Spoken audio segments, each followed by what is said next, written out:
Shalom. Siap diberkati dengan kebenaran firman Tuhan pada pagi ini? Mari buka Alkitab saudara yang terambil di dalam 1 Korintus 3 ayat 1 sampai ayat yang ke-9. Tetapi saya tidak baca semua, saya baca satu ayat saja. Ayat yang terakhir, ayat yang ke-9. 1 Korintus 3 ayat yang ke-9. Satu ayat saja kita baca sama-sama. Ya. Kalau kita lihat judul perikop dari pembacaan firman Tuhan ini, judulnya apa? Bisa lihat? Perselisihan. Ya. Kita baca ayat 9 ya. 1, 2, 3. Karena kami adalah kawan sekerja Allah, kamu adalah ladang Allah, bangunan Allah. Yang percaya firman Tuhan katakan amin. Konteks firman Tuhan 1 Korintus 3 ayat 1 sampai 9 ini adalah berbicara ketidakdewasaan orang percaya. Di sana ada perselisihan, ada pertengkaran antara orang-orang percaya di Korintus. Agama Kristen yang ditonjolkan adalah kasih. Betul tidak? Tuhan datang ke dunia itu karena kasih kepada manusia. Kita sebagai anak Tuhan juga dituntut bagaimana kita mengasihi sesama manusia. Jadi orang Kristen itu penuh dengan kasih. Kalau penuh dengan kasih, masih ada enggak perselisihan?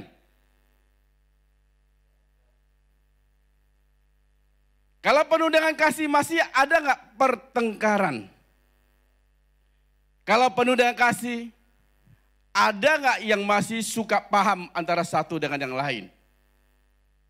Saya percaya kalau ada kasih Tuhan, pasti itu tidak akan terjadi. Tema yang akan saya bawakan adalah dewasa di dalam Tuhan. Apa Bapak Ibu? Dewasa di dalam Tuhan. Kehidupan manusia pasti mengalami yang namanya lahir ya.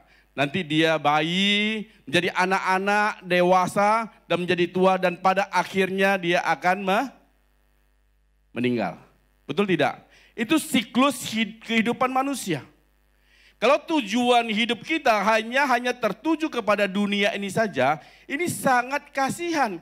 Karena setelah di dunia ini kita tidak dapat apa-apa, meninggal dan lenyap. Betul tidak?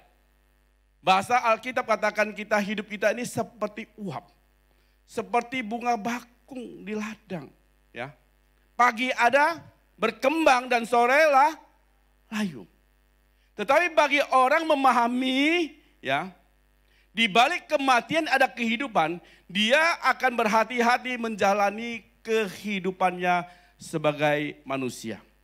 Kita bersyukur Bapak Ibu, kita adalah orang yang percaya kepada Tuhan. Tuhan memberikan jaminan keselamatan. Yang aminnya sedikit ya. Kita bersyukur sebagai orang percaya Tuhan memberikan jaminan keselamatan. Bukan saya ngomong, bukan hamba Tuhan yang ngomong, tapi firman Tuhan yang menjamin. Di dalam Yohanes pasal yang 11 ayat 25 berkata, akulah kebangkitan dan hidup. Barang siapa percaya kepadaku, di sini ya Tuhan Yesus, ia akan hidup walaupun dia sudah mati. Garis bawahi barang siapa percaya kepadaku. Pertanyaannya percaya yang bagaimana? Dikatakan orang yang percaya kepada Tuhan Yesus walaupun dia sudah mati, dia akan hidup. Pertanyaan saya, percaya yang bagaimana yang selama ini Bapak Ibu Saudara pahami sebagai orang Kristen? Seringkali banyak orang ke Kristen itu kegeeran. Apa itu kegeeran? Terlalu percaya diri dia, aku orang Kristen, aku percaya Yesus, saya pasti selamat. Saya pribadi sangat percaya. Yesus adalah satu-satunya jalan keselamatan. Karena firman Tuhan juga berkata dalam Yohanes pasal 14 ayat 6 katakan, akulah jalan kebenaran dan hidup. Tidak ada seorang pun dapat datang kepada Bapa kalau tidak melalui Tuhan Yesus sendiri. Saya sendiri sangat percaya itu. Tapi ketika Bapak Ibu Saudara menerima Tuhan Yesus, dibaptis, biasanya pendeta itu akan berkata demikian ya. Kira-kira berkata demikian. Aku membaptis engkau di dalam nama Allah Bapa, Putra, dan Roh Kudus sebagai jalan pengampunan dosa untuk memperoleh hidup yang kekal di dalam nama Tuhan Yesus. Dan kita belum. Masuk kemana? Ke kuburan bukan, Bapak Saudaraku. Kemana? Masuk kemana? Kau ditenggelamkan itu 5 menit? Innalillahi ya. Langsung berangkat ya. Langsung dicemplungkan. Tapi pendeta kalau yang lagi baptis agak kesel ya. Dia kasih ini, kalau rewel-rewel kasih 5 menit langsung berangkat Bapak Saudaraku. Tapi tidak kan? Langsung dicelupkan semuanya. Terus diangkat lagi Bapak Saudaraku. Ya. Dinamakan apa? Ketika dia keluar dari air dikatakan dia lahir baru. Bapak Saudara sudah lahir baru? Sudah lahir baru? Sudah ya? Kalau sudah lahir baru, ya. Pertanyaan kedua, apakah Bapak Ibu Saudara bertumbuh menjadi dewasa? Ini pertanyaan yang sangat penting bagi kita. Saya tidak berbicara tentang dewasa secara fisik Bapak Saudaraku.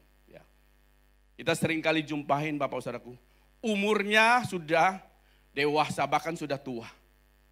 Tapi badannya masih kerdil. Artinya apa? Dia tidak bertumbuh, fisiknya tidak bertumbuh dengan normal. Ketika Bapak Ibu Saudara memberi diri percaya kepada Yesus, ya Bapak Ibu Saudara dia angkat dari celupan air, Bapak Ibu Saudara dikatakan lahir baru. Pertanyaannya Bapak Ibu Saudara, apakah iman rohani Bapak Ibu Saudara bertumbuh ke arah dewasa? Ini penting. Ketika kita belum percaya kepada Yesus, kita itu berjalan menuju kepada kematian kekal. Ya, kita menghadap kepada dosa. Ya. Ketika kita percaya kepada Yesus, kita berbalik 180 derajat. Sekarang kita tidak menghadap kepada dosa lagi, kita menghadap kepada Tuhan Yesus. Ya, menuju kepada kekekalan hidup bahagia bersama Tuhan Yesus. Makin hari kita makin disempurnakan seperti Kristus. Betul tidak? Tapi pertanyaannya Bapak Saudara, ketika Bapak Saudara keluar dari ayat dan lahir baru, apakah iman rohani Bapak Ibu Saudara bertumbuh? Saya khawatir Bapak Saudaraku, bertahun-tahun kita menjadi Kristen tapi iman rohani kita masih tetap kerdil. Maafkan saya. Rata-rata mayoritas orang Kristen kerdil rohaninya. Yang penting saya percaya Yesus, saya peroleh keselamatan. Kalau itu terjadi saya khawatir juga kita tidak dapat mencapai maksud tujuan yang Tuhan inginkan dalam hidup kita. Hari ini kita sama-sama belajar supaya kita dewasa, makin dewasa di dalam Tuhan. Kembali kita baca 1 Korintus 3 ayat 9, Bapak Saudara perhatikan ya. Ada 3 poin di sini ya. 1 Korintus 3 ayat 9 berkata demikian. Karena kami adalah kawan apa? Garis bawah kawan sekerja Allah. Kamu adalah ladang Allah. Bangunan Allah. Saya mulai dari pertama kita bahas ladang Allah. Apa Bapak Ibu? Ladang Allah. Nah, saya ingin kita berpikir sejenak, apa itu ladang? Kalau ladang, kalau kita biarkan, kalau kita tidak garap, kira-kira itu ada tanaman yang bisa bertumbuh tidak di sana? Tuhan katakan kita ini ladang Allah. Kalau kita berbicara tentang ladang, berarti kita bersedia digarap. Katakan bersedia digarap. Bersedia dibentuk. Bersedia digemburkan tanahnya. Amin. Banyak orang Kristen, Bapak Saudaraku, dia mengaku percaya Yesus tapi tidak mau dibentuk oleh Tuhan. Makanya tidak heran rata-rata mayoritas orang Kristen hanya mulutnya saja mengaku percaya kepada Yesus. Tapi dia tidak memahami esensi sebenarnya dia percaya Yesus itu seperti apa. Ketika kita memutuskan kita percaya pada Yesus, kita lahir baru. Iman rohani kita ini harus bertumbuh ke arah dewasa. Makin hari makin kita seperti Kristus. Amin. Jangan kita ke gereja kita giat sekali, pelayanan hebat sekali, tetapi di luar masih ngamuk-ngamukan. Itu tidak ada orangnya di tempat ini, di tempat lain banyak ake. Benar gak sih bahasanya sih?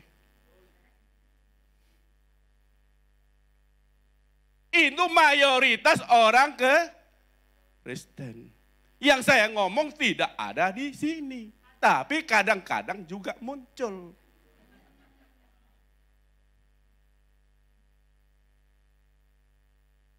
Kalau Bapak Ibu Saudara baca coba baca di 1 Korintus 3 ayat 1 dan 2.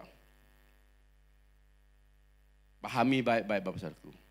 Dan aku saudara-saudara, pada waktu itu aku tidak dapat berbicara dengan kamu seperti dengan manusia rohani. Tetapi hanya dengan manusia duniawi yang belum dewasa dalam Tuhan.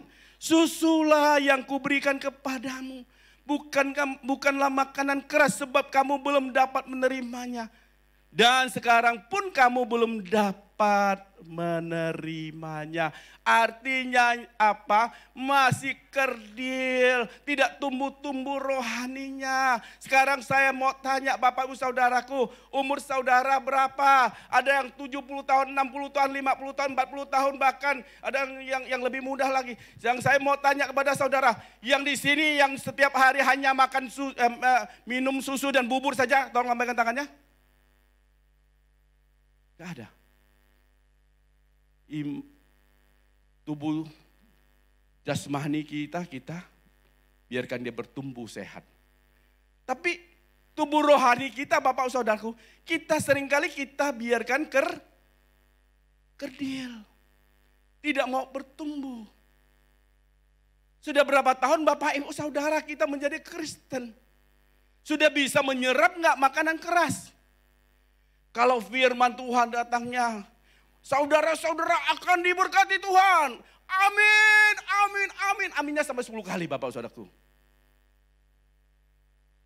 Bapak Saudara pasti menerima kesembuhan. Amin, amin, amin. Aminnya 10 kali Bapak Saudaraku. Tapi kalau firman Tuhan katakan, harus pikul salib dan sangkal diri. Amin, amin. Amin. Amin, amin. Hanya ingin terima sesuatu yang enak, yang sedap didengar telinga. Kalau pendeta yang ngomongnya berkat, waduh pendetanya ciami, bagus nih. Diundang lagi Pak Indra, diundang lagi, bagus pendetanya. Tapi kalau pendetanya berbicara harus taat kepada perintah Tuhan, jangan diundang-undang Pak.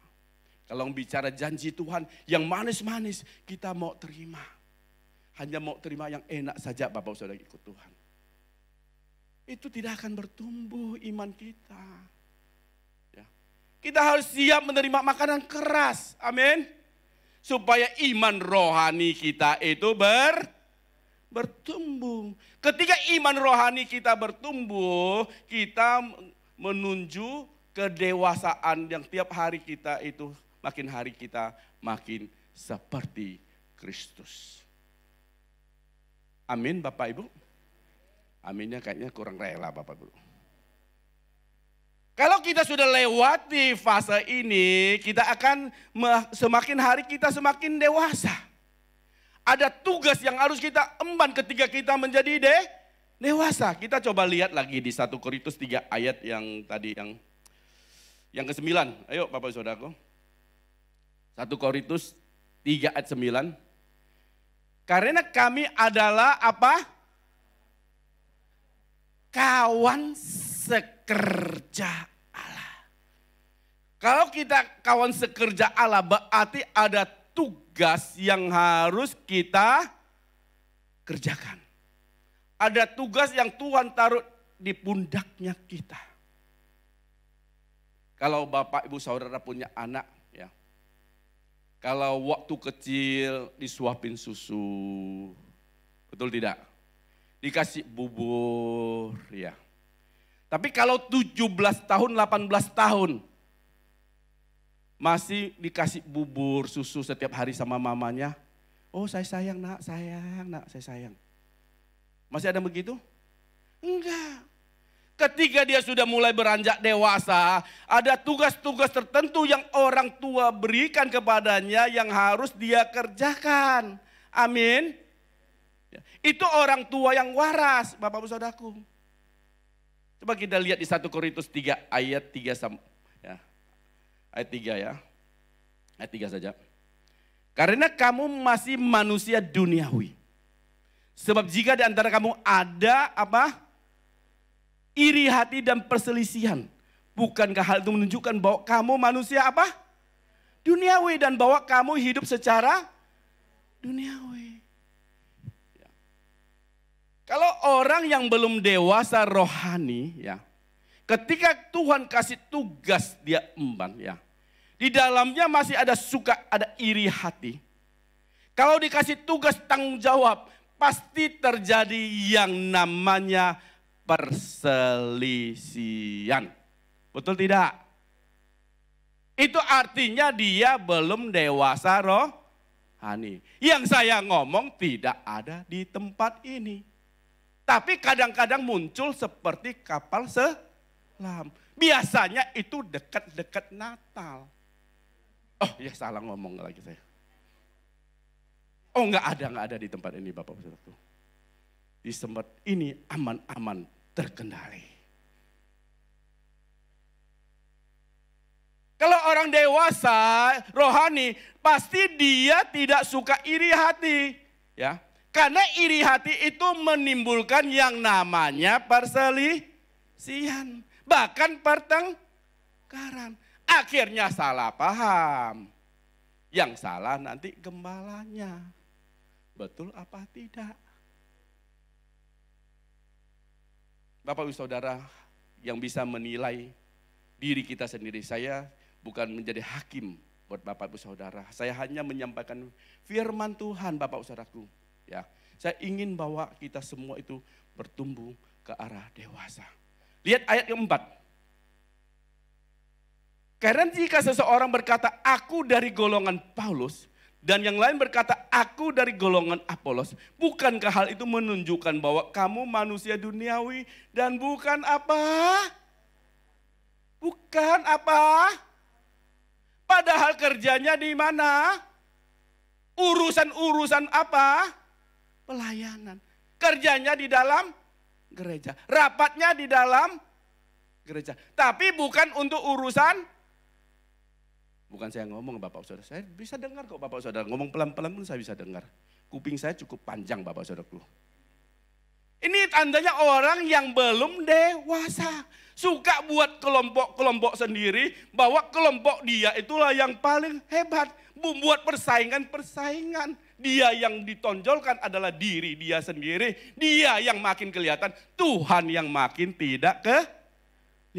Yang saya ngomong sekali lagi, bukan di tempat ini. Tapi kadang-kadang juga muncul. Biasanya dekat Natal. Oke. Kalau belum jelas ya, udah nggak usah terusin itu. Hati-hati Bapak Saudaraku. Saya ingin Bapak Saudaraku, firman Tuhan pada pagi ini cukup keras. Tapi saya percaya makanan keras itu baik buat kita semua. Amin. Baca di ayat ke-5 dan ke-6. Jadi apakah Paulus pelayan-pelayan Tuhan yang olehnya kamu menjadi percaya? Masing-masing menurut jalan yang diberikan Tuhan kepadanya. Aku menanam, kata Rasul Paulus ya. Apolos menyiram. Tetapi siapa yang memberikan pertumbuhan? Tuhanlah yang memberikan pertumbuhan. Ini Rasul Paulus ingin menjelaskan. Bukan saya yang hebat. Bukan Apolos yang hebat, apapun peran yang Tuhan taruh dalam kehidupan kita. Walaupun kita ini ngepel-ngepel di gereja, orang lain tidak melihat. Ya. Walaupun engkau hebat khotbah di gereja, urapannya kelihatannya tinggi. Tapi kalau kamu lakukan dengan cara yang tidak benar, tidak akan memberikan pertumbuhan apa-apa buat jemaat Tuhan. Karena apa? Karena orang yang belum dewasa, tidak mungkin dia bisa menjadi berkat untuk orang lain. Dia masih perlu pertolongan orang lain untuk menopang kehidupannya. Orang dewasa secara rohani, hidupnya harus selalu ikut jalan Tuhan, bukan jalan dia sendiri. Tapi yang seringkali adalah kita adalah jalan-jalanku, bukan jalan-jalannya Tuhan. Ini yang harus kita perbaiki Bapak Ibu Saudaraku. Kalau gereja ini diisi orang-orang yang dewasa, saya percaya tempat ini tidak akan cukup. Serius Bapak Ibu Saudaraku. Kita akan mengembang ke kanan dan ke kiri. Tuhan akan kasih kita tanggung jawab yang lebih besar lagi. Karena kita perlu orang-orang yang dewasa di dalam gereja. Supaya jemaat Tuhan boleh bertumbuh ke arah Kristus. Amin Bapak Ibu. Baca ayat 7 dan 8. 1 Korintus 3 ayat 7 dan 8. Karena itu yang penting bukanlah yang menanam dan yang menyiram, melainkan Allah yang memberikan pertumbuhan. Baik yang menanam maupun yang menyiram, itu adalah apa? Apa Bapak Ibu? Sama Bapak Saudaraku. Apapun peran Bapak Ibu Saudara dalam gereja, gak usah dipikirkan. Di hadapan Tuhan itu sama Bapak Saudaraku. Katakan sama perannya itu. Peran apapun sama di hadapan Tuhan. Ya. Amin. Semua dapat bagian, ya. Kalau kita lakukan dengan motivasi yang benar, buang iri hati perselisihan. Buang buat kelompok-kelompok saingan Bapak Saudara. Kita masih Kristen bayi. Kalau sudah dewasa Bapak Ibu Saudara, kita akan cari jiwa dan melayani Tuhan dengan baik, bukan menang-menangan. Kita semua akan ikut jalan Tuhan. Amin. Kita tidak pilih-pilih lahan pelayanan yang kita suka, tetapi kita melakukan sesuai dengan kehendak Tuhan. Kalau itu ada dalam hidup Bapak Ibu Saudara, ya. Kita adalah ladangnya Tuhan. Ya. Tim sekerja dengan Tuhan. Yang ketiga kita, ya. Tadi apa? Kita adalah ladang Tuhan, kawan sekerja Allah, dan yang ketiga adalah bangunan Allah. Apa Bapak Ibu? Bangunan Allah. Bangunan itu apa?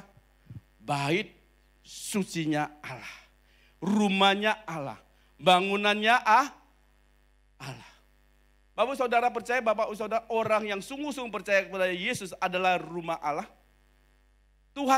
Tuhan bersedia diam di dalam diri kita. Kita ini rumahnya Allah. Di dalam 1 Korintus 3 ayat 16 dan 17 ya. 1 Korintus 3 ayat 16 dan 17 berkata demikian. Tidak tahukah kamu bahwa kamu adalah bait Allah dan bahwa Roh Kudus diam di dalam kamu. Jika ada orang yang membinasakan bait Allah, maka Allah akan membinasakan dia. Garis bawah, kalau ada orang yang membinasakan bait Allah, maka Allah akan, sebab bait Allah adalah kudus dan bait Allah adalah kamu. Bapak Ibu Saudara perhatikan baik-baik ya. Kalau kita kawan sekerja Allah, kita ini ladang Allah, dan kita bertumbuh ke arah Kristus. Siapa yang tahan melawan kita Bapak Ibu Saudaraku? Virus corona kah? Orang-orang jahat kah? Gak ada yang akan mampu memisahkan kita dari kasih Kristus. Tidak akan mampu Bapak Ibu Saudara. Tidak mungkin bisa. Karena ada orang yang ingin membinasakan baik Allah. Tuhan akan apa? Loh gak baca tadi. Tuhan itu akan berperang gantikan kita Bapak Ibu Saudara.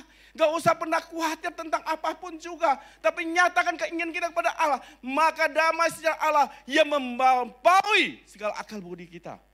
Akan memelihara hidup kita. Tidak perlu khawatir apapun juga Bapak. Karena Allah berperan menggantikan kita. Karena kalau kita menjadi bait Allah.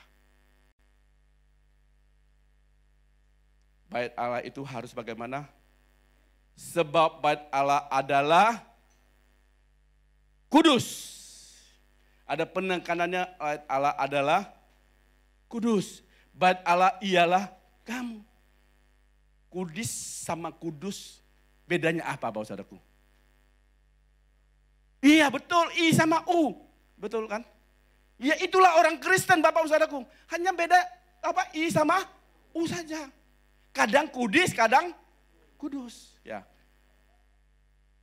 Itu bait Allah tidak? Kalau kita bait Allah, kita mengerti tubuh kita, Tuhan itu diam di dalam diri kita. Kita akan jaga hidup kita. Kita benar-benar kita harus belajar hidup dalam kekudusan. Sebagai manusia Bapak Saudara, kadang kita memang tidak luput dari kesalahan. Tapi yang paling tidak boleh, kita tidak mau sadar dari kesalahan dosa kita. Di depan Bapak Saudara ada tubuh dan darah Kristus. Ya. Artinya Bapak Saudaraku, pengampunan Tuhan berikan kepada kita ini sempurna. Kita harus makin hari makin berjalan makin seperti Kristus. Saya undang pemain musik tampil ke depan. 3 hal yang saya bagikan buat Bapak Ibu Saudara. Kita ada rekan sekerja Allah, ladang Allah, dan kita adalah bangunan Allah. Kita harus bertumbuh dewasa ke arah Tuhan. Terima kasih Tuhan Yesus.